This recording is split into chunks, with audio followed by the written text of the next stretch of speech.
beban hidup, inilah solusinya. Nah, jadi kita memang dalam hidup ini punya, kadang orang merasa punya beban ya. Saya mengatakan merasa, karena beban ini kan relatif. Ada orang mengatakan bahwa obat bagi saya bisa racun bagi orang lain. Sebaliknya, obat bagi orang lain bisa racun bagi saya. Beban hidup bagi saya, mungkin bagi orang lain biasa-biasa saja. Sedangkan beban hidup orang lain, bagi saya juga biasa-biasa saja.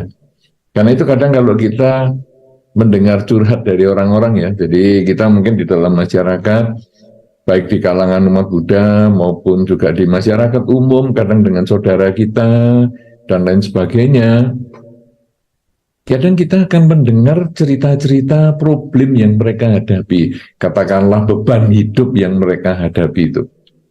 Mereka mengatakan, aduh rumah tanggaku ini begini-begini ya, ekonomi keluargaku ini begini-begini ya, anak-anakku begini-begini ya, aduh tanggung jawab hari ini kok demikian berat ya. Mereka mengeluh dengan berbagai macam pengalaman hidupnya. Waktu kita mendengar keluhan itu, kita merasa, ya gitu aja ngeluh. Saya sih lebih berat dari itu, diem-diem aja. Malah kadang-kadang kalau kita nggak bisa mengendalikan ucapan ya, pada waktu ada orang curhat tentang beban hidup mereka, kadang-kadang kita malah mengatakan, segitu aja sudah dianggap beban, ya itu kecil, kamu dulu belum tahu saya ngalami kesulitan begini. Wah, malah kita yang curhat. Dia yang curhat nggak dapat solusi, malah jadi emosi karena kita yang curhat dengan mengatakan saya lebih berat. Ya, itu aja nggak ngeluh. Aku dulu juga nggak cerita sama kamu. Kamu sekarang cuma problem gitu aja, ngeluh sama saya loh. Malah kita ngomelin orang. Nah, kenapa? Karena bagi kita problem itu ringan banget. Kenapa bagi kita ringan banget? Karena kita tidak terlibat secara emosional. Kita dari sudut luar, tidak ada emosi, sehingga kita merasa itu mudah solusinya. Nah, orang yang terkena beban hidup, yang sedang menanggung beban hidup ini, dia merasa berat banget, karena dia terlibat secara emosi. Makanya kadang-kadang kita kan dilatih untuk berempati. Jadi coba kalau kita jadi dia itu gimana? Nah itu baru kita merasakan, ya memang sulit ya dalam kondisi seperti hari ini, keluarganya sakit, ekonominya begini, rumah tangganya seperti itu, wah memang berat juga. Nah jadi kalau kita sudah punya empati, kita punya rasa bahwa dia itu mengalami seperti itu, seperti saya masuk ke kehidupannya dia, wah ya memang berat. Nah kalau sudah begitu, kita baru bisa memberikan solusinya. Kalau ada orang curhat sama kita semacam itu, ya jadi kalau ada orang bercerita tentang beban hidup mereka, nomor satu tentu kita jangan merendahkan, walaupun mungkin kecil sekali, ya, yang dikatakan dia itu mungkin bagi kita ringan sekali, tetapi kita jangan pernah merendahkan, karena dia sampai cerita berarti cukup berat bagi dia. Nah, kemudian solusinya untuk orang lain itu adalah kita mengatakan bahwa, nah, karena kita kan dari sudut luar nih, nah, kita kemudian menjadi dirinya. Seandainya saya jadi dia, saya punya empati, saya menjadi dia dengan rumah tangga seperti itu, dengan kasus seperti itu, apa solusinya? Nah, kalau kita sudah bisa menjadi dia, solusinya biasanya lebih bijaksana. Kenapa? Karena itu nanti sama dengan kalau kita juga punya beban hidup. Saudara-saudara, walaupun beban hidup itu relatif, dan kadang-kadang kalau kita secara Buddhis juga tergantung cara berpikir. Karena beban hidup itu kita bisa nganggap beban, bisa juga nganggap tidak. Bahkan ada orang mengatakan begini, orang kalau berpikiran sempit, maka kondisi-kondisi yang ditemui dalam kehidupan dianggap sebagai beban. Jadi kalau berpikir sempit, kondisi-kondisi yang ditemui di kehidupan, kondisi apa saja, kondisi kesehatan, kondisi ekonomi, kondisi rumah tangga, dianggap beban. Tapi kalau orang berpikir luas, maka kondisi apapun yang ditemui menjadi tantangan. Nah, jadi kan beda nih. Kalau orang sempit pikirannya, kondisi apapun menjadi beban. Misalnya, dikasih HP baru nih. Ya, ini ada HP baru nih, baru keluar nih, minggu ini, kasih. Aduh, aku kalau dikasih HP baru malah nggak enak, nggak senang saya. Menjadi beban bagi saya, soalnya saya jadi sumber iri hati tetangga saya, sumber iri keluarga saya. Sudahlah kamu jangan ngasih HP-HP yang baru, beban bagi saya loh. Dikasih barang yang paling bagus, ngomong beban. Ya sudah, ini saya kasih mobil antik.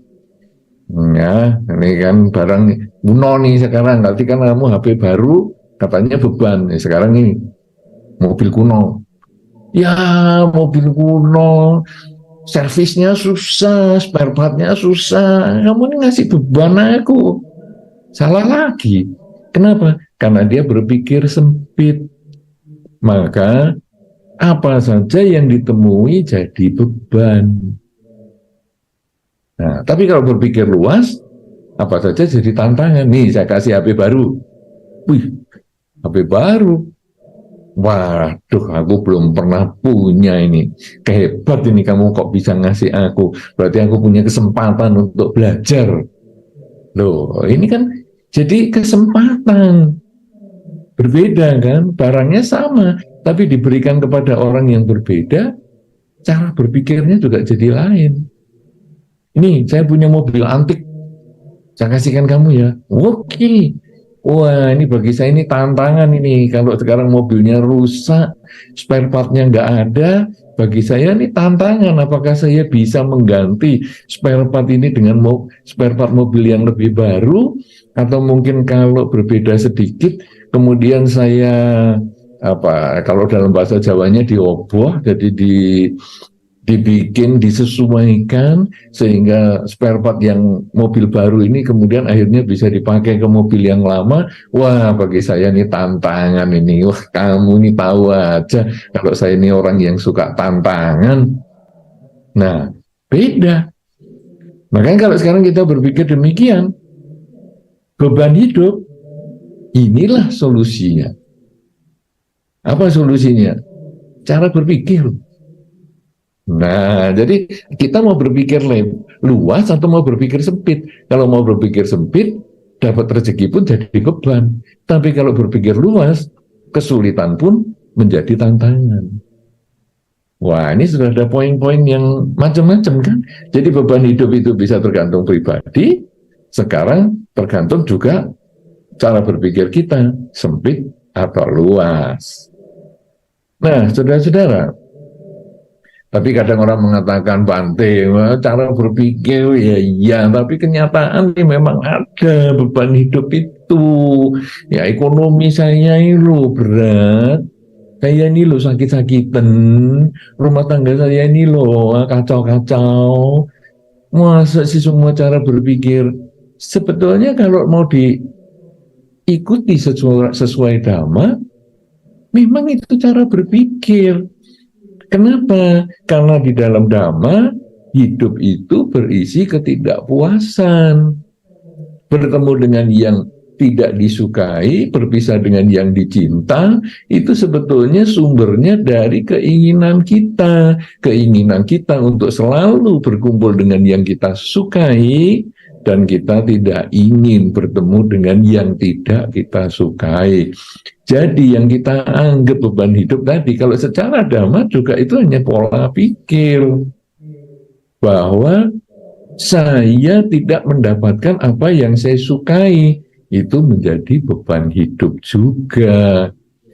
Nah, kalau saya mendapatkan yang saya sukai, saya pengen HP akhirnya dapat HP, saya pengen sepeda motor hanya dapat sepeda motor, hidup bahagia. Tapi ketika saya pengen HP tidak dapat HP, saya pengen sepeda motor tidak dapat sepeda motor, saya pengen kendaraan tidak dapat kendaraan, saya pengen rumah tidak dapat rumah, jadi beban. Nah, ini juga kalau sesuai dhamma sebetulnya beban hidup itu hanya pola pikir juga, keinginan yang tidak tercapai. Saudara-saudara, tapi kalau kita terus ngomong seperti ini, akhirnya orang-orang mengatakan, aduh, lu solusinya apa yang real? Aku itu mau. Yang real itu gimana supaya kalau saya sudah mendengarkan apa yang disampaikan pada kesempatan ini, saya itu tahu jalan keluarnya. Saudara-saudara, kalau memang kita tidak bisa mengubah pola pikir kita, bisa menerima bahwa sesungguhnya yang disebut beban hidup itu adalah keinginan yang tidak tercapai, sehingga solusinya adalah memperbaiki pikiran kita agar keinginan bisa sesuai dengan kenyataan, tapi level itu memang menjadi sulit, maka di dalam Dhamma masih disediakan beberapa hal lagi sebagai solusi untuk mengatasi beban hidup kita. Solusi yang pertama, ketika kita mengalami kesulitan yang kita menganggap itu sebagai beban hidup dan sudah tidak bisa kita anggap sebagai tantangan. Ya, kalau sebagai tantangan kita kemudian punya kesempatan untuk memperbaiki segala kesulitannya itu, menyelesaikan segala kesulitannya dan kita menjadi pemenang, tapi kadang mental kita bukan mental pemenang. Lalu di dalam Dhamma disediakan nih cara-cara untuk menyelesaikan, atau yang dikatakan tadi, inilah solusinya. Solusi yang pertama, ketika kita mengalami kesulitan, ketika kita menerima beban hidup, maka solusi yang pertama adalah yang kita miliki adalah mempunyai keyakinan. Kita harus yakin bahwa dalam kehidupan ini segala sesuatu pasti berubah. Tidak ada yang kekal. Hidup selalu berubah. Jadi, ketika kesulitan ini datang, kemudian kita mengucapkan dalam batin, ini pasti berubah. Satu ketika kesulitan pasti akan menjadi selesai. Sama dengan pagi hari bisa menjadi sore, siang bisa menjadi malam, hari bisa berganti menjadi minggu, menjadi bulan, menjadi tahun. Demikian pula kesulitan, beban hidup, satu ketika pasti bisa dilewati. Nah, kita harus punya keyakinan semacam itu dulu. Kemudian kita mungkin waktu memikirkan seperti itu, ya pertama kita mengatakan ya oke lah, semua pasti selesai lah, pasti berubah lah. Oke. Tapi saya sudah nunggu ini 2 tahun, kok nggak berubah? Kadang-kadang ketika kita sudah lama berusaha, kadang kita itu kemudian putus asa. Kita tidak mau menyelesaikan apa yang telah kita mulai sendiri. Kita merasa ya sudahlah, saya berhenti saja. Itu sama dengan kita menggali sumur. Anda yang mungkin di daerah pegunungan, Anda akan tahu bahwa sumur itu agak dalam, sehingga sudah digali 30 meter, kok belum keluar air. Sudahlah, berhenti aja. Sudah nggak usah gali lagi sumur. Padahal kalau digali lagi 3 meter lagi, sudah keluar airnya. Tetapi karena di 30 meter kita berhenti, kurang 3 meter. Ya kita nggak dapat air. Perjuangan kita yang 30 meter menggali sedikit demi sedikit berhari-hari itu tidak ada gunanya. Hanya karena kita putus asa. Padahal kalau kita merasa sudah 30 meter nih saya gali, apa salahnya saya lanjutkan lagi? Saya lanjutkan lagi semeter lagi, 2 meter lagi, 3 meter lagi, 4 meter lagi, 5 meter lagi. Terus kita mau menyelesaikan itu semua. Karena saya harus menyelesaikan apa yang sudah saya mulai. Dengan cara begitu akhirnya keyakinan kita bahwa segala sesuatu itu pasti berubah, itu yang akan membuat beban hidup kita itu bisa terselesaikan. Karena saya yakin, saya pasti akan melewati kesulitan-kesulitan hidup ini.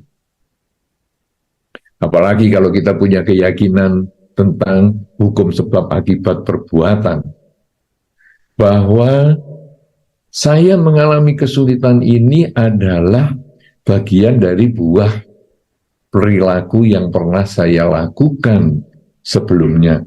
Mungkin beberapa hari yang lalu, mungkin beberapa tahun yang lalu, mungkin di waktu saya masih usia kecil.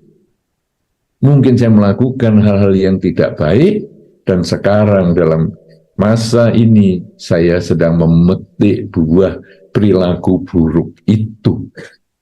Kalau demikian, sama dengan saya sedang memanen durian. Kalau saya sudah memanen durian, maka satu saat durian yang dipetik satu, pada satu ketika nanti pohon durian ini tidak ada lagi buahnya. Demikian pula dengan perbuatan yang sudah saya petik buahnya yang berupa penderitaan menjadi beban hidup itu. Kalau sudah saya selesaikan satu demi satu demi satu, saya punya keyakinan suatu saat panenan buah perilaku buruk saya ini pasti akan selesai. Nah, dengan cara itu, sama dengan penggali sumur tadi, saya akan terus gali. Demikian pula saya akan terus berusaha. Kalau sekarang, wah, saya sakit ini berarti buah perilaku buruk saya sedang saya panen. Dan saya punya keyakinan bahwa kalau saya tungguin, buahnya ini saya petik terus, biar aja saya sakitnya saya nikmati, tiap hari saya sakit saya nikmati, satu ketika pasti habis, dan saya pasti sehat. Ini pola pikir keyakinan yang tidak tepat di dalam Dhamma. Karena seorang umat Buddha bukan umat yang pasif, hanya menunggu habisnya buah, bukan. Tapi umat Buddha ini adalah umat yang aktif. Sehingga selain kita punya keyakinan, maka yang kedua, solusi yang kita harus miliki pada saat kita punya beban hidup adalah kita punya semangat. Semangat untuk melakukan kebajikan. Kenapa demikian, saudara? Karena beban hidup yang kita terima itu adalah buah perilaku yang tidak baik. Seperti tadi saya sakit adalah karena buah perilaku saya yang mungkin sudah saya lakukan waktu saya mungkin beberapa tahun yang lalu atau mungkin waktu saya kecil dan sebagainya. Nah, sekarang saya bukan hanya menunggu, tapi sekarang saya punya aktivitas menambah kebaikan. Menambah kebaikan dengan pikiran saya, menambah kebaikan dengan ucapan saya, menambah kebaikan dengan perilaku saya. Dan ini adalah semangat saya untuk terus menambah kebajikan dengan pikiran, ucapan, dan perilaku. Saya tidak akan pernah putus asa untuk mengisi hidup saya setiap saat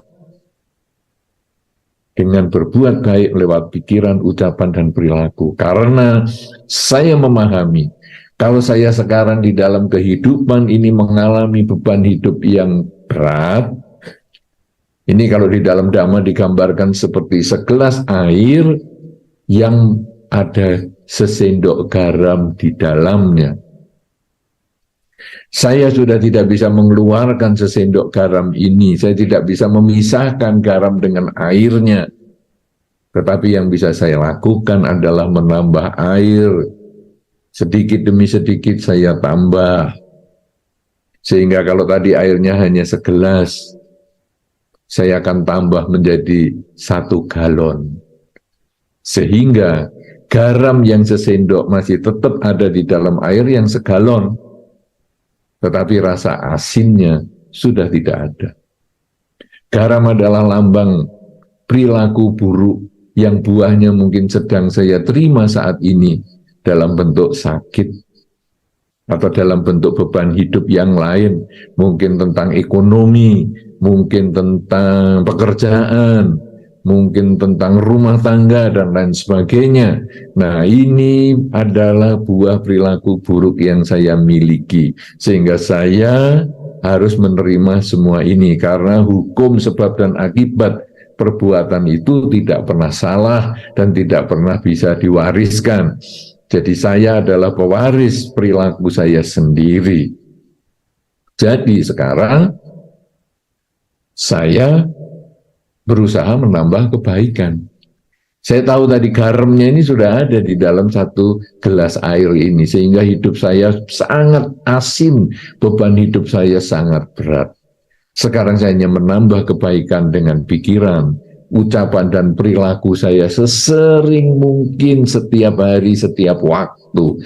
Sehingga nanti kebajikan saya ini seperti air yang saya tambahkan. Saya tambahkan airnya ini menjadi 1 galon. Dan hal-hal yang buruk itu tadi adalah seperti garam. Saya mengurangi kejahatan, saya tidak melakukan kejahatan dengan perilaku. Saya tidak melakukan kejahatan dengan ucapan-ucapan yang buruk. Saya juga berusaha tidak melakukan kejahatan dengan pikiran saya. Sehingga saya menyetop penambahan garam.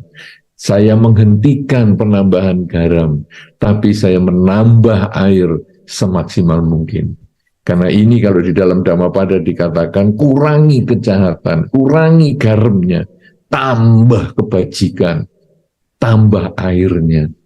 Karena dengan kita menambah kebajikan sebanyak mungkin sampai diibaratkan seperti air 1 galon, atau malah 1 drain besar, maka garam sesendok itu menjadi tidak ada rasanya lagi. Kalau demikian, saudara, inilah semangat untuk terus berbuat baik dan terus berbuat baik. Ketika saya sudah berbuat baik dengan pikiran, ucapan, dan perilaku, tapi kok beban hidup saya kok tidak, seolah-olah tidak berkurang. Kita lalu mengubah pola pikir kita, bahwa saya sudah berbuat baik saja, beban hidup masih ada. Apalagi saya tidak berbuat baik. Dengan cara demikian kita jadi tambah semangat lagi untuk berbuat baik, tambah lagi semangat untuk berbuat baik. Tidak akan pernah berhenti untuk berbuat baik. Sebaliknya bagi Anda ataupun kita-kita yang merasa, aku hidup ini tidak punya beban sih, santai ya, karena aku bisa mengubah pola pikir kok.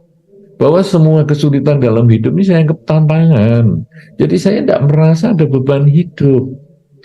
Jadi apakah kalau kita sudah merasa tidak ada beban hidup, lalu kita tidak perlu berbuat baik? Keliru. Kalau kita tidak merasa sudah tidak ada beban hidup, maka kita harus tetap berbuat baik dengan pikiran, dengan ucapan, dan dengan perilaku. Karena konsep kita adalah belum banyak berbuat baik saja, hidup saya sudah nggak punya beban. Apalagi kalau saya bertambah kebaikannya, maka beban ini sudah sangat jauh dari hidup saya. Karena tidak berbuat baik saja bebannya sudah tidak ada, apalagi saya tambah berbuat baik. Dengan demikian saudara, kita tidak ada lagi upaya untuk menyia-nyiakan hidup kita dalam perbuatan kebaikan. Kita hanya ada selalu berbuat baik, selalu berbuat baik, selalu berbuat baik, tidak pernah menyia-nyiakan waktu kehidupan kita. Kita hanya ada memanfaatkan seluruh kehidupan kita ini. Hanya berbuat baik dengan pikiran, ucapan, dan perilaku. Kita memiliki beban hidup. Ya, melakukan kebajikan yang banyak, mengurangi kejahatan. Kita tidak memiliki beban hidup. Kita juga tetap berbuat kebajikan dengan pikiran, ucapan, dan perilaku. Sehingga hasilnya kita akan memperoleh kebahagiaan yang lebih maksimal. Anda yang dulunya punya beban hidup, akhirnya hidupnya bahagia karena perbuatan baik Anda.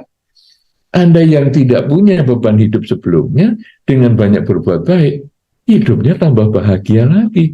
Kenapa? Karena memang di dalam Dhamma, hidup itu yang dicari adalah kebahagiaan. Banyak orang mengatakan, masa sih hidup mencari kebahagiaan di dalam Dhamma? Karena ajaran Sang Buddha kan menyebutkan hidup itu adalah duka. Dan itu adalah ajaran Sang Buddha yang pertama ketika Sang Buddha mengajarkan di dalam sutta ataupun di dalam khotbah Dhamma yang pertama, pemutaran roda Dharma. Hidup adalah duka, penderitaan. Berarti agama Buddha ini agama penderitaan, keliru. Pola pikir itu keliru. Justru diceritakan di dalam agama Buddha bahwa hidup itu adalah penderitaan karena ada upaya untuk mencapai kebahagiaan. Kalau diceritakan tentang bahagia, semua orang sudah tahu. Tapi sekarang kalau diceritakan hidup itu adalah duka, maka inilah solusi untuk mengatasi duka, sehingga akhirnya hidupnya menjadi bahagia. Demikian pula tema kita pada kesempatan ini, beban hidup, inilah solusinya, supaya yang punya beban menjadi selesai, bebannya bisa diselesaikan. Demikian pula dikatakan, hidup ini adalah duka, inilah solusinya, jalan mulia berunsur 8, sehingga nanti yang punya hidup itu duka, akhirnya hidup itu menjadi suka, menjadi penuh kebahagiaan. Jadi ini sebetulnya adalah pola pikir di dalam Dhamma, bagaimana seseorang itu perlu mengupayakan kebahagiaan. Jadi bukan hidup itu duka, ya memang beginilah, hidup ini duka. Bukan, hidup ini duka, ada sebab, ada cara untuk mengatasi, sehingga menjadi hidup itu bahagia. Demikian pula beban hidup. Beban hidup itu ada solusinya. Yang pertama apa? Bahwa beban hidup itu sebetulnya relatif.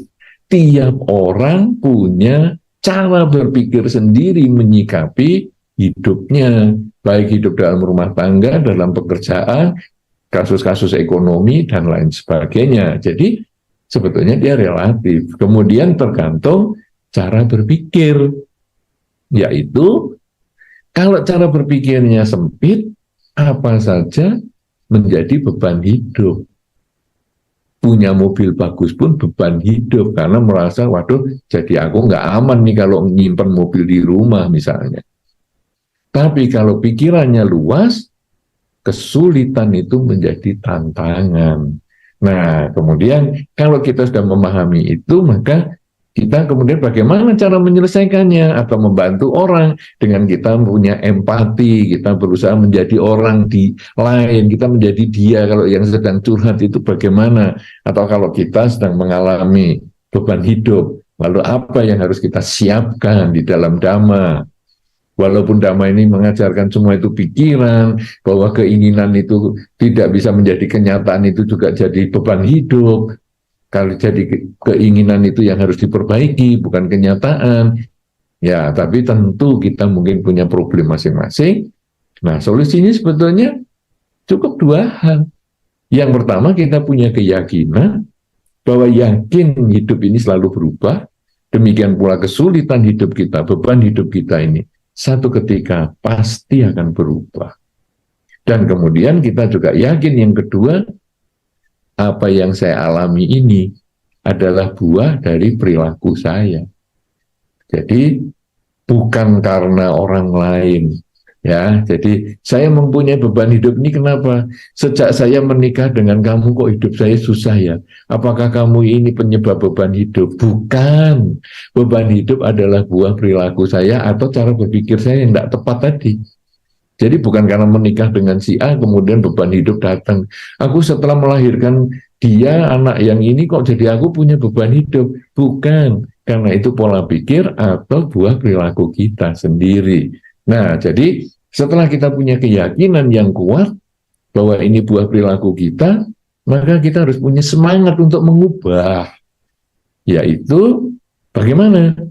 Saya harus menambah kebajikan semaksimal mungkin dengan pikiran, dengan ucapan, dan dengan perilaku. Karena hanya kebajikan itulah yang akan mengkondisikan hidup bahagia. Karena dengan kebajikan, pikiran, ucapan, dan perilaku semakin banyak kita lakukan, buah kebajikan itulah yang memberikan kebahagiaan. Karena itu saya tidak akan pernah putus asa, selalu bersemangat untuk berbuat baik dengan pikiran, ucapan, dan perilaku saya. Walaupun saya tidak punya beban hidup, saya tetap harus menambah kebajikan. Apalagi kalau saya punya beban hidup, saya juga harus terus menambah kebajikan. Dengan cara seperti ini, maka beban hidup apapun juga yang kita hadapi, apakah itu di dalam rumah tangga, di dalam kesehatan, di dalam pekerjaan, di dalam apa saja, maka kita secara bertahap bisa menyelesaikan. Dan akhirnya hidup kita menjadi bahagia karena kita melaksanakan Dhamma di dalam kehidupan kita sehari-hari. Beban hidup menjadi minggir karena kita sudah bisa menyelesaikan sesuai dengan Dharma. Nah, inilah yang menjadi pengantar pembahasan kita pada kesempatan ini dengan tema yang sangat baik sekali yang disediakan oleh para pengurus Wihara Buddha Shakyamuni, yaitu beban hidup. Inilah solusinya. Demikian saudara-saudara, mudah-mudahan bisa memberikan manfaat. Dan saya kembalikan kesempatan kepada Romo Singge Prayityo. Terima kasih, silakan Romo. Terkait dengan apa yang diucapkan tadi oleh Romo Singge, itu dukun Bante. Beban hidup yang topiknya sekarang ini beban hidup ya Bante. Solusi yang apa yang telah Bante ucapkan tadi itu sangat merupakan memang dasar daripada pola pikir wawasan yang luas. Tapi ini kalau diimbangi dengan, kalau secara umum kita mengenal namanya black magic ya Bante ya. Ada yang istilahnya black magic, itu bagaimana tanggapan Bante terhadap hal tersebut? Begitu. Selain yang tadi sudah Bante ungkapkan, solusinya apalagi Bante kira-kira? Selain memperbanyak perbuatan baik, ucapan baik, dan pikiran yang baik. Terima kasih Bante. Ya, tentang black magic atau sebetulnya ya mungkin perdukunan ini. Wah, ini Romo Singge malah jadi membuka topik baru ini tentang perdukunan. Prinsip perdukunan itu adalah mendoakan orang agar orang itu karma buruknya berbuah. Ini sebetulnya kebalikan dari prinsip kalau kita membacakan parita untuk orang sakit. Ya, saya yakin umat Buddha kan pernah ya, atau mungkin sudah sering bahkan membacakan parita untuk orang sakit. Teman kita sakit, kemudian kita datang ke sana, dan kemudian kita membacakan parita. Sebetulnya itu tujuannya adalah saya melakukan doa agar mengkondisikan karma baik dari si sakit itu berbuah dalam bentuk kesembuhan. Nah, sehingga kita doain, loh, setelah kita bacakan parita, kok sembuh?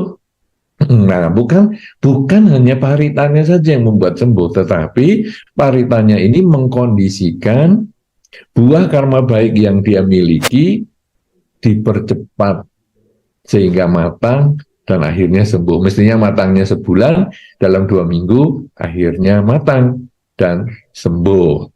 Nah, ini kalau kita membacakan parita untuk orang sakit. Di sisi satu.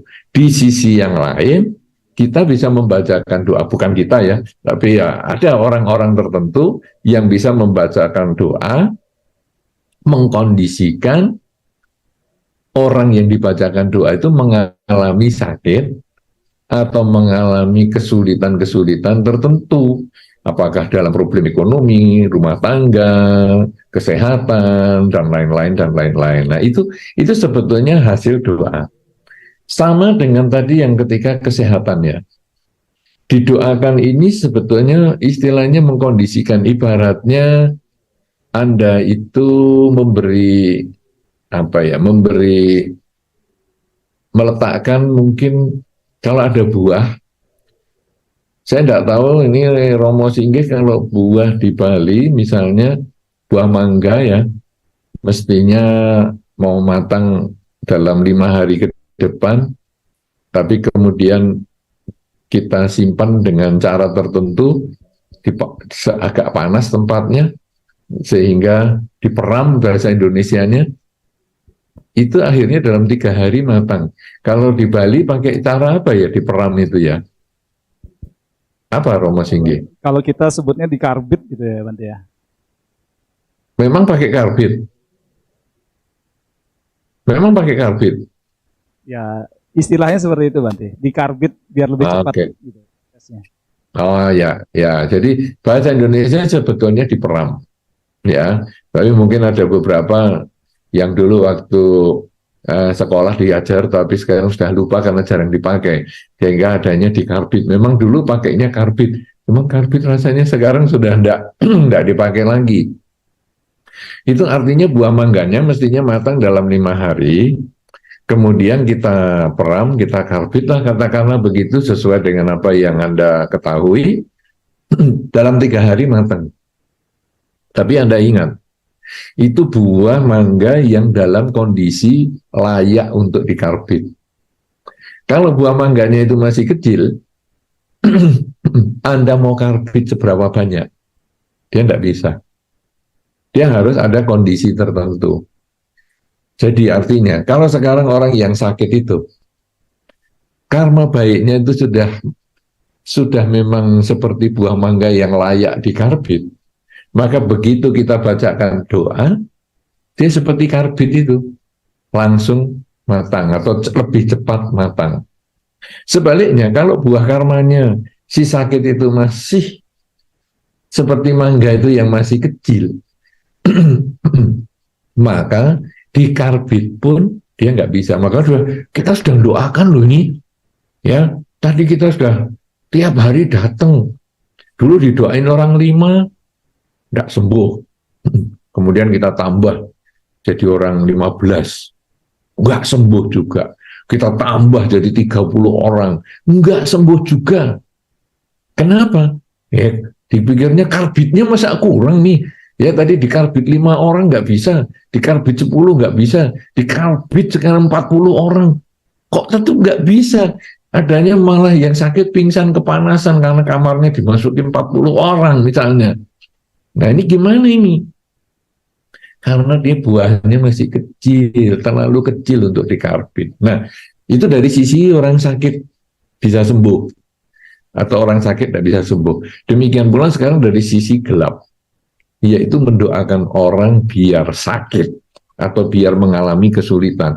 Itu adalah seperti mengkarbit juga. Nah, jadi sekarang misalnya si A mendoakan si B supaya sakit-sakitan. Si A, si B ini sehat nih, hari ini sehat. Dia olahragawan lah, kemudian dia aktif di masyarakat, kemudian si A ini tidak suka sama si B, kemudian si A ini pergi mungkin ke dukun, atau mungkin ya si A ini pandai mendoakan orang, dia mendoakan supaya si B ini sakit. Ini sebetulnya doa si A ini adalah karbit. Kalau si B ini punya buah karma buruk yang mau matang dalam bentuk sakit, maka begitu dikarbit, dia sakit sungguhan.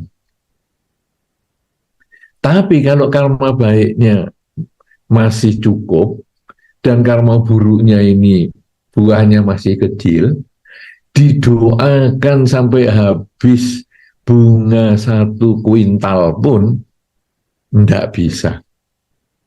Sehingga orang mengatakan, wah ini sakti banget ya, kita doain, wah kita malah doanya rame-rame nih, 50 dukun ini barengan ini doain, kok sehat-sehat aja ya. Kenapa? Karena buah karma buruknya masih kecil. Jadi prinsipnya dia mendoakan, mengkondisikan karma buruk berbuah. Nah sekarang dari penanya tadi mengatakan, selain berbuat baik, apa yang harus dilakukan? Nah, ini kata-kata ini nggak bisa dipakai. Kenapa? Karena supaya kita memiliki cukup karma baik yang banyak, sehingga buah karma buruknya itu mengecil, kuncinya tetap sama, kurangi kejahatan dan tambah kebajikan. Sehingga kalau tadi ada orang sakit, didoakan biar sembuh, itu karena modalnya karma baik yang mau matang kemudian dipercepat, sehingga si sakit juga didorong untuk selalu berbuat kebaikan dengan pikiran, ucapan, dan perilaku. Maka orang supaya terhindar dari magic juga harus berbuat banyak kebajikan, sehingga tidak bisa mengatakan selain berbuat baik. Oh, tidak bisa, justru kebaikan ini kuncinya. Karena dengan kita banyak berbuat baik, maka seperti garam dan air itu. Kalau sekarang garamnya masih sedikit, orang itu tidak bisa mengkondisikan garam airnya ini menjadi asin, tidak bisa. Kenapa? Karena si orang yang tadi mau di magic itu, timbunan karma buruknya memang sedikit, dia tidak bisa. Makanya dukun yang paling pandai pun belum tentu bisa memagic seseorang yang kelihatannya biasa-biasa saja. Kenapa? Karena karma buruknya tidak mendukung untuk matangnya, sehingga mengalami penderitaan akibat di black magic tadi. Ya, jadi sekarang bagaimana supaya orang terbebas atau terhindar dari black magic? Perbanyak kebajikan juga, sama dengan mengatasi beban hidup tadi. Perbanyak kebajikan dengan pikiran, ucapan, dan perilaku. Bagaimana kalau setelah terkena cara mengobatinya, juga tetap memperbanyak kebajikan dengan pikiran, ucapan, dan perilaku, agar buah karma buruk yang dia miliki ini segera selesai dan buah karma baiknya segera muncul. Sehingga dalam bentuk kesembuhan itu dia bisa rasakan karena karma baiknya segera berbuah. Begitu, mudah-mudahan si penanya memahami dan tidak lagi mengabaikan selain berbuat baik, apalagi yang harus dilakukan. Saya kembalikan lagi, harus berbuat baik dengan pikiran, ucapan, dan perilaku, baru terbebas dari black magic yang mau datang atau menyelesaikan black magic yang sudah di dalam. Mudah-mudahan bisa dimengerti. Perkenalkan, nama saya Sky dan saya izin bertanya terkait satu hal, Bante. Tadi saya sempat mendengar Bante menyebutkan bahwa kalau penderitaan tuh bukan datang dari orang lain, Bante. Nah, ketika mendengar ini saya ingat dengan Asewana Cabalanang, Pandita Nanca Sewana, Bante. Itu bergaul dengan orang bijaksana dan tidak bergaul dengan orang yang tidak bijak. Nah, ketika kita sudah terjebak di suatu pergaulan yang ternyata tidak bijaksana dan kita sadarnya telat sadar Bante istilahnya. Nah, ketika kita udah tahu misalnya, oh ini pergaulannya udah nggak bener nih, misalnya merugikan saya. Kira-kira kalau kita pergi kayak memutuskan hubungan pertemanan gitu, apakah sebagai karma buruk Bante atau justru itu adalah tindakan yang tepat ya Bante? Karena jujur ini sempat jadi dilema juga dalam hidup saya Bante. Sekian Bante, terima kasih banyak. Sangat nyata ya dalam kehidupan sehari-hari. Kita kadang salah memilih teman. Saudara-saudara, di dalam Dhamma itu memang ada, di dalam Manggala Sutta dikatakan jangan bergaul dengan orang tidak bijaksana. Bergaullah dengan orang bijaksana. Ya, memang ada kata-kata itu. Kenapa? Karena bergaul dengan orang tidak bijaksana, kita bisa terpengaruh. Itu dikasih contoh misalnya, kertas untuk membungkus kayu cendana, katakanlah kertas untuk membungkus dupa lah. Maka kertas yang tadi tidak berbau, sudah selesai untuk membungkus dupa, nanti kertas ini bisa wangi loh. Jadi berkumpul dengan dupa, berkumpul dengan wangi, berkumpul dengan orang bijaksana, kita bisa bijaksana juga. Kemudian ada kertas lilin yang biasa kita kadang kalau untuk nasi bungkus itu. Kemudian kertas lilinnya ini nggak bawa apa-apa. Kalau tadi untuk membungkus dupa, kertas lilin ini, wah jadi wangi. Sekarang kertas lilin ini untuk membungkus daging atau ikan yang baunya amis. Nah, nanti kertas lilin ini juga akan bau. Nah, disitulah dikatakan bahwa kalau kita berkumpul dengan orang tidak bijaksana, kita bisa ikut menjadi tidak bijaksana. Berkumpul dengan orang bijaksana, kita bisa menjadi bijaksana juga. Nah, tapi juga ada sisi yang lain di dalam Dhamma yang disampaikan. Tangan kalau tidak luka, pegang racun, tidak masalah.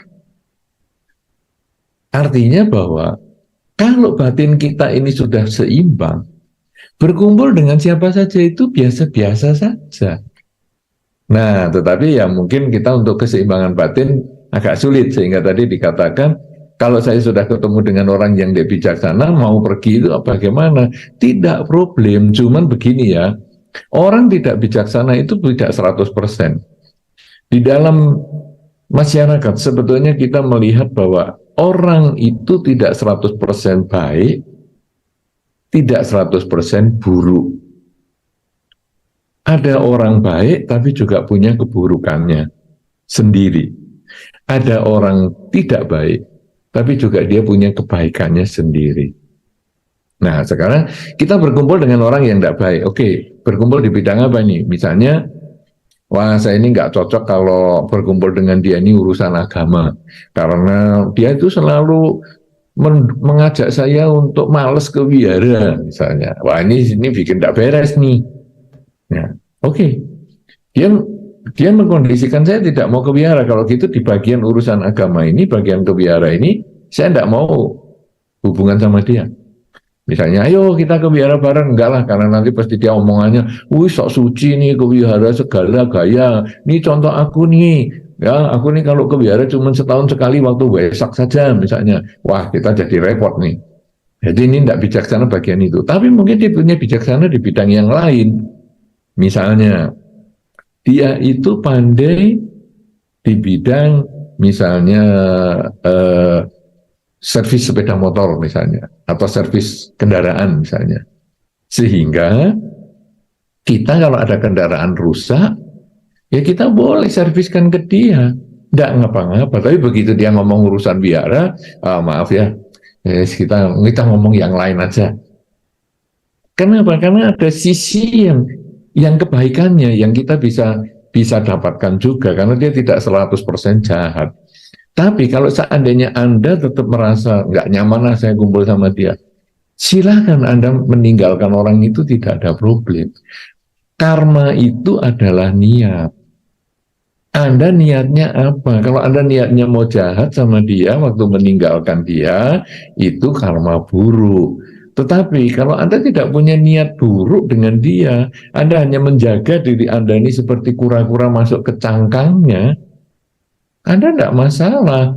Nah, perginya tentu baik-baik. Misalnya Anda mengurangilah sedikit-sedikit pertemuan dia, dulunya tiap hari, mungkin jadi 2 hari sekali, mungkin jadi 3 hari sekali, seminggu sekali, dan akhirnya mungkin sebulan sekali, dan seterusnya. Ya, jadi penghindaran itu bukan berarti 100%, karena tiap orang itu punya kebaikan dan kekurangannya. Kita merasa diri kita baik, tapi ingat, kita pun juga punya kekurangan. Orang yang kita cintai, kita ngomong, wah dia baik sekali, tapi ingat, orang yang kita cintai itu pun punya kekurangan. Dalam beberapa nasihat perkawinan, saya sering mengatakan, ketika kamu mengambil dia sebagai pasangan hidup, pasti kamu merasa dia adalah yang paling baik, paling sempurna. Tetapi ingat, yang kamu jadikan pasangan hidup itu adalah satu paket kebaikan dan keburukan. Jadi kamu setelah bisa menerima kebaikannya, kamu juga harus bisa menerima keburukan atau kekurangannya. Sama dengan pasanganmu ketika menerima dirimu juga sama. Dia mungkin melihat kamu baik, tapi watak-watak kamu yang buruk pun dia juga harus bisa menerima. Jadi di dalam hidup kita ini tidak ada yang baik 100%, tidak ada yang buruk 100%, tetapi ada baik dan buruknya. Nah, jadi orang yang kita hindari itu mungkin dia tentang omongan diajak ke wihara perlu kita hindari. Ini toksik banget nih, kalau urusan wihara kita nggak mau ngikut lah. Tapi kalau urusan mungkin bengkeli sepeda motor atau kendaraan, wah dia memang jagonya. Ya sudah, kita ambil nilai-nilai positifnya dan kita hindari nilai-nilai negatifnya. Dengan cara demikian maka kita bisa bergaul dengan baik. Tapi kalau kita menghindari pun bukan karma buruk kalau bukan niat yang jahat. Karena karma adalah niat. Anda bisa menghindar pelan-pelan dengan berbagai strategi, mengurangi komunikasi, sehingga hasilnya ya tidak terlalu berdekatan lagi dengan dia, sehingga pengaruh-pengaruh buruknya pun tidak lagi masuk ke dalam diri kita. Demikian, mudah-mudahan jawaban ini memberikan manfaat atau bisa menginspirasi juga bagi yang mendengar saat ini untuk bertanya secara langsung ataupun tertulis di chatnya YouTube. Namo Buddhaya, Bante. Izin bertanya, kekhawatiran tentang masa depan, termasuk beban hidup juga bagi sebagian orang. Misalkan mempersiapkan hidup bersama dalam perkawinan, tentang ini dan itu. Padahal kakek nenek, orang tua kita dulu menjalani dengan apa adanya, dan keluarga mereka bahagia, dan anak-anaknya sukses. Tapi orang-orang yang sekarang justru khawatir berlebihan menghadapi masa depannya. Mengapa hal ini terjadi dan apa solusinya, Bante? Anumodana, Bante. Saudara-saudara, kalau tadi dikatakan bahwa memikirkan masa depan ini beban hidup. Sekali lagi, pola pikir sempit, pola pikir luas ini harus dimengerti baik-baik ya. Jangan terlalu gampang menganggap itu beban hidup. Ini kalau sekarang kita jalan, katakanlah ada perjalanan mungkin butuh katakanlah 2 kilo lah, atau 1 kilometer aja lah, enggak usah jauh-jauh, atau 100 meter lah, karena sekarang orang ini agak males jalan, ya 100 meter. Baru jalan 10 meter, kita lalu mengatakan, aduh, kok baru 10 meter ya, masih 90 meter. Pola pikir ini menjadikan 90 meter itu beban. Aduh, kok baru 10 meter, masih 90 meter. Lalu membuat kita ini semangatnya berkurang. Kenapa? Karena pikiran kita ini sudah mengeblok, menjadi mental block untuk semangat kita. Tapi kalau orang yang punya pikiran yang luas, terbuka, melihat semua itu sebagai tantangan, wah, sudah 10 meter, tinggal 90 meter. Jadi rasanya nyaman. Sudah 10 meter nih, tinggal 90 meter. Nah, jadi nanti maju lagi. Sudah 15 meter, tinggal 85 meter. Maju lagi, sudah 20 meter, tinggal 80 meter. Jadi rasanya semangat sekali untuk menyelesaikan masalah. Kenapa? Karena dia melihat kenyataan hidup itu sebagai tantangan untuk maju, bukan beban hidup. Nah, jadi sekarang masa depan sebetulnya bukan beban hidup, masa depan juga tantangan. Ada di generasi muda misalnya belum menikah, kemudian lihat, wah persaingan dari ini banyak sekali ya. Wah ini berarti aku harus membuktikan kepada orang tua saya bahwa saya adalah punya mental pemenang. Ini adalah tantangan, jangan, aduh sulit sekali ya hidup ini, kok sekarang saya lahirnya kok di zaman hari ini, yang persaingannya demikian ketat, kok nggak seperti zaman nenek kakek saya, yang dulu gampang-gampang. Ya kita menyesali masa lalu yang nggak ada gunanya. Tapi begitu kita, oh ini tantangan, saya bisa maju nih di kehidupan yang sekarang. Teman saya bisa, mereka bisa, kenapa saya nggak bisa? Nah, hasilnya adalah saya akan berusaha. Nah, kemudian orang dulu kok bisa jalani hidupnya dengan apa adanya dan bahagia? Ya, karena belajar hidup pada saat ini itu juga penting. Kenapa? Karena kita jangan menyesali yang hilang, tapi mensyukuri yang ada. Banyak orang kemudian, ya pendapatanku kok cuma segini. Wah, sulit. Nah, mensyukuri yang ada dulu. Karena kalau kita bisa menerima kenyataan, baru kita bisa berpikir untuk mencari cara memperoleh kemajuan. Tapi kalau kenyataan ini saja tidak mau diterima, kok gajiku cuma segini, kok penghasilanku kok cuma segini, nggak cukup ini kalau begini. Selalu ada ketakutan dan mental block seperti itu. Maka kemajuan pun juga menjadi sulit. Karena itu betul-betul pikiran ini harus dikelola dengan baik sehingga mental kita itu menjadi mental yang meluas, melihat kesulitan itu sebagai kesempatan, bukan menjadi mental yang sempit, kesulitan ataupun segala hal yang dihadapi dianggap semua kesulitan, maka hidup kita ini menjadi akan bersemangat setiap saat. Ya, karena itu solusinya apa ini? Solusinya adalah pola pikirnya ini, bahwa Anda punya keyakinan yang kuat bahwa segala kebahagiaan itu sebagai buah dari perilaku baik kita. Kemudian yang kedua adalah agar perilaku baik kita ini semakin banyak koleksinya, maka saya selalu mengisi hidup kita setiap saat dengan pikiran, ucapan, dan perilaku saya yang baik, yang bermanfaat, baik untuk diri saya, untuk keluarga saya, untuk lingkungan saya, untuk bangsa dan negara saya, dan juga untuk semua makhluk. Karena seluruh kebajikan itu, buahnya pasti kembali pada diri kita. Kalau saya ingin bahagia, saya menambah kebajikan. Baik kebahagiaan di dalam rumah tangga, kebahagiaan di dalam ekonomi, baik di masa sekarang maupun di masa depan.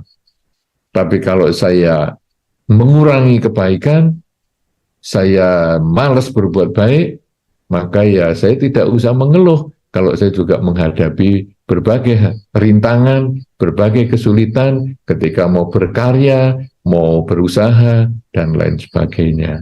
Ya, mudah-mudahan pertanyaan ini bisa memberikan manfaat. Jangan selalu menganggap semua itu sebagai beban hidup, tapi jadikanlah itu sebagai kesempatan untuk meraih kemenangan dengan memperbanyak kebajikan, dengan semangat, ya, tapi juga berdasarkan keyakinan bahwa saya yakin buah perbuatan tidak akan lari kemana selain pada diri saya. Saya yang menanam, pasti saya yang memetik buahnya. Saya menanam kebajikan, pasti buahnya adalah kebahagiaan. Kalau saya punya keyakinan yang kuat seperti itu dan saya terus melanjutkan dengan penuh semangat, saya berbuat baik terus dengan pikiran, ucapan, dan perilaku, maka beban hidup menjadi bisa disingkirkan dan akhirnya hidup penuh kebahagiaan, karena inilah solusi untuk menyingkirkan beban hidup yang kita khawatirkan tadi. Semoga ini bisa memberikan manfaat dan kebahagiaan sebagaimana yang kita harapkan.